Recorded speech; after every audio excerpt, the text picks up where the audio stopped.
Salut, je m'appelle Marianne.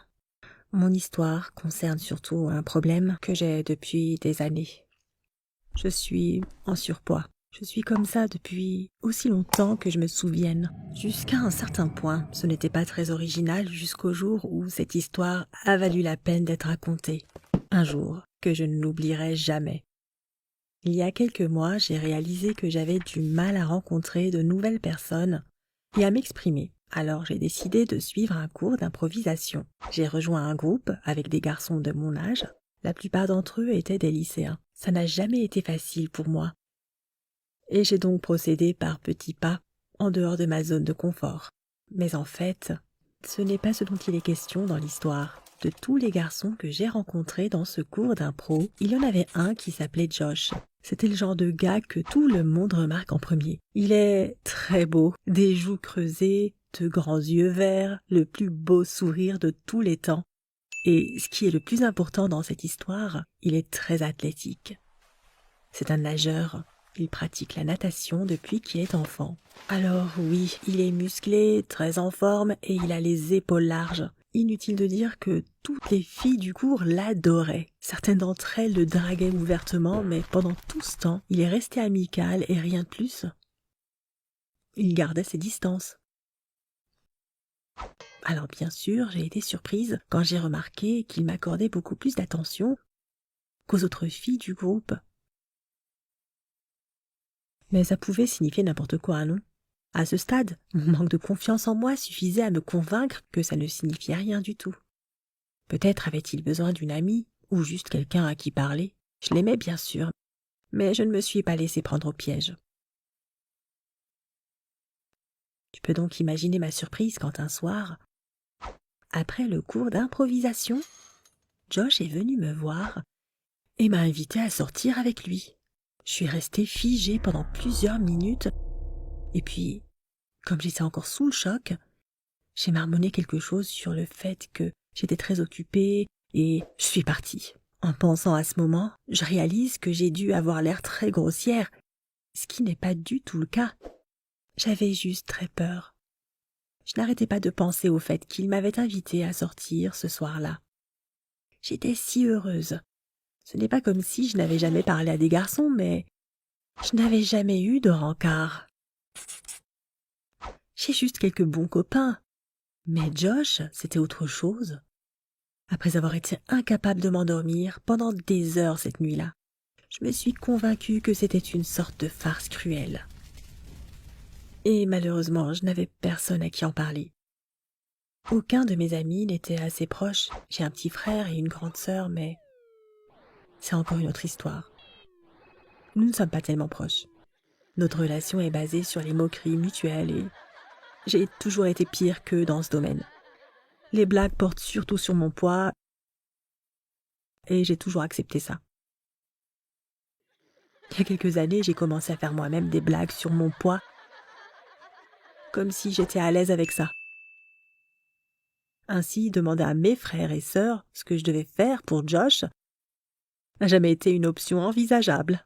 Donc, encore une fois, j'ai considéré toute cette histoire comme une blague tordue parce que je pensais que c'était l'option la plus plausible. Bien sûr, ma réaction a été d'essayer de rester loin de Josh. Je veux dire, littéralement.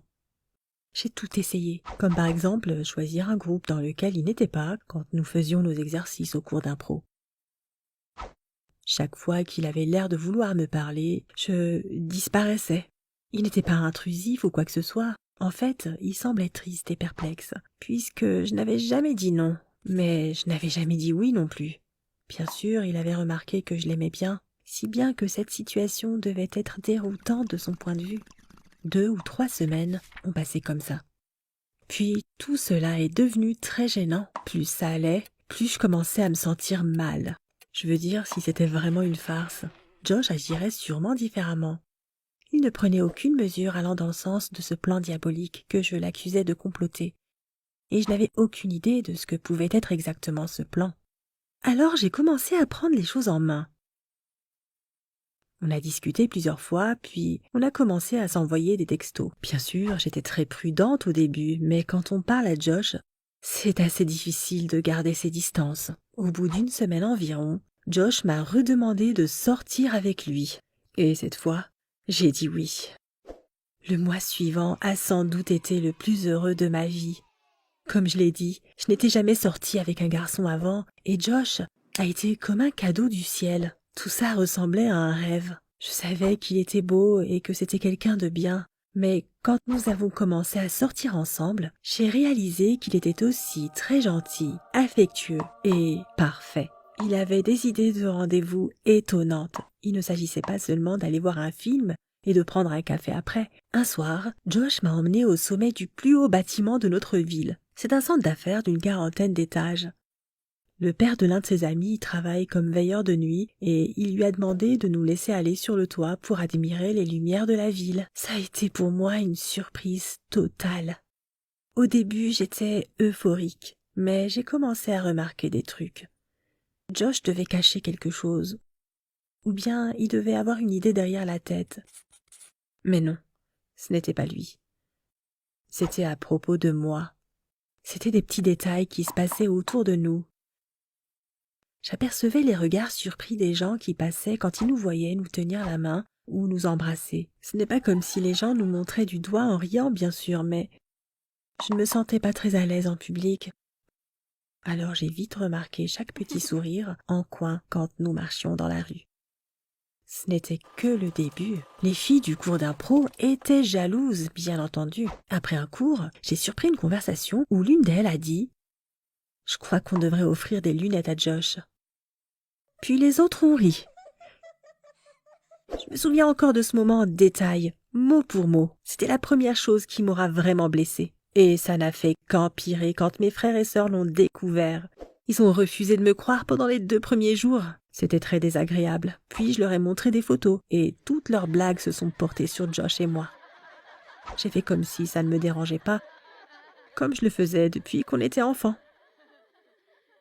Même les gens qui essayaient d'être gentils quand ils parlaient de nous en tant que couple disaient encore des choses comme « Il a un si grand cœur de ne pas s'attacher qu'au physique. » J'en suis arrivée à un point où je n'en pouvais plus. Je sais que tu vas trouver ma réaction très stupide. Mais pense à toutes les choses que je viens de décrire. Toutes ces choses qui s'accumulent au fil des jours, qui me font me sentir de plus en plus mal. Après une énième moquerie de ma petite sœur, j'ai appelé Josh et lui ai dit que nous devions cesser de nous voir. Ouais, je l'ai largué. Je voulais lui dire pourquoi, mais je n'en ai pas eu le courage.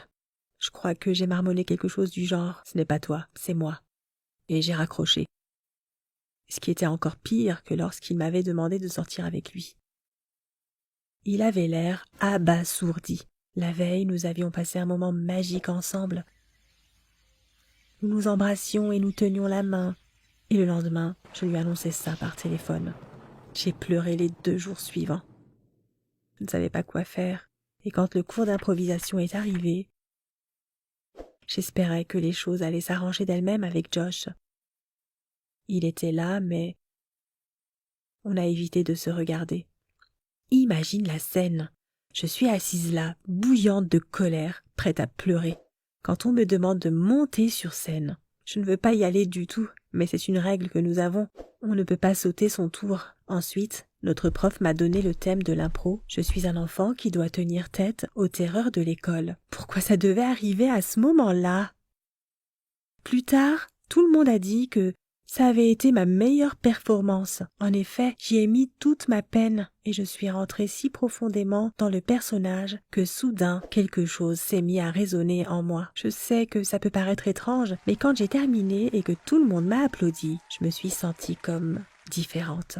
Et ce qui s'est passé ensuite m'a semblé être une sorte de rêve éveillé. Je me suis tournée vers Josh et lui ai dit « Je t'aime, Josh ». Plusieurs secondes de silence total ont suivi cette déclaration. Ce n'était que 5 secondes, mais j'ai eu l'impression qu'elle durait une éternité. Josh avait l'air sous le choc comme tout le monde. Alors au bout de quelques instants, j'ai senti à quel point c'était gênant et je me suis enfuie. Quand je suis rentrée, mon frère et ma sœur étaient à la maison. J'étais tellement nerveuse que je n'ai même pas dit bonjour. Je leur ai dit que toutes ces années, j'avais détesté nos blagues et qu'elles m'avaient blessée, et que je ne voulais plus qu'elles se reproduisent. Ils semblaient tous les 2 choqués et ne savaient pas quoi dire. Mais je me fichais de leur réaction. Je voulais que tout ça sorte une bonne fois pour toutes. j'avais soudain l'impression de me réveiller d'un cauchemar. Mais en même temps, je pensais que mon histoire avec Josh était terminée désormais. Mais Dieu merci, je me trompais. Il m'a envoyé un texto le lendemain et m'a dit qu'il voulait qu'on parle. Ironiquement, c'était encore lui qui, pour la 3e fois, m'invitait à un rendez-vous. J'ai dit oui, et le soir même, nous nous sommes retrouvés sur le toit où nous avions passé l'un de nos plus beaux rendez-vous, et c'était comme si nous n'avions jamais été séparés. Pour faire court, nous sommes de nouveau ensemble. Les réactions des gens sont encore parfois les mêmes lorsque nous sommes en public, mais la façon dont je vois les choses a beaucoup changé. C'est pourquoi j'ai décidé d'envoyer mon histoire. Je veux que tu saches que tu mérites d'être aimé, et encore plus important, tu mérites de t'aimer et de prendre soin de toi-même. Voilà mon histoire. Merci de l'avoir regardée. Si tu as vécu une expérience similaire, partage-la dans les commentaires et n'oublie pas de mettre un like à la vidéo et de t'abonner à la chaîne Incroyable mais vrai.